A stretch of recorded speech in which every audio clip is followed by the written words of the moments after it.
اگر آپ 8 کو ٹیکس کرتے ہیں، لیٹس سے آپ ایک سسٹم ایوالو کرتے ہیں جو اگلے 3 سے 4 سال میں کام کرنے لگ جاتا ہے، آئیڈیلی 3-4 سال لگیں گے، اس سے پہلے تو آپ سوچے بھی نا، پہلے سال تو آپ اس سے اندر ہی گھس جائیں تو بڑی بات ہے، تو پوٹینشلی کتنا 38 سے آپ ٹیکس اکٹھا کر سکتے ہیں؟ دیکھیں وہی ڈیپینڈ کرے گا کہ اکنامی کا، دیکھیں اس وقت کیا پوزیشن ہے. نہیں ایگریکلچر تو چل ہی رہی میں اس پہ آ رہا ہوں، میں اس پہ دوبارہ سمجھاتا ہوں. گندم بھی بک رہی ہے، چاول بھی بک رہا ہے، سبزی بھی بک رہی ہے. دیکھیں اکنامی کا، پاکستان کی اکنامی کا کہ اگر 4 حصے کریں تو 25% جو ہے میری مینوفیکچرنگ ہے، 25% میری جو ایگریکلچر ہے تقریباً، اور 50% جو ہے میری سروسز ہیں. یہ آرگنائز سروس ہے اور یہ ڈس آرگنائز سروس ہیں.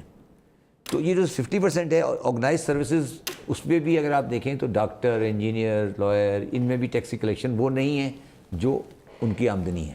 میں بڑے وکیل جو 3 کروڑ فیس لیتے ہیں وہ پرچی کے اوپر جو ہے وہ 1.5 کروڑ لے لیتے ہیں یا 2 کروڑ، اور آفیشیل 1 کروڑ لیتے جو ہیں. ان آفیشیل سروس سیکٹر ہے، فار ایگزامپل ٹرانسپورٹ ہے یا اور جو لاجسٹکس ہیں، وہ بھی سمجھتے ہیں. تو ٹیکنیکلی جو آرگنائز سیکٹر ہے پاکستان کا، جو آرگنائز سیکٹر ہے، جو کہ لارج اسکیل آرگنائز سیکٹر ہے، وہ پاکستان کی ٹیکس کا سارا برڈن برداشت کر رہا ہے.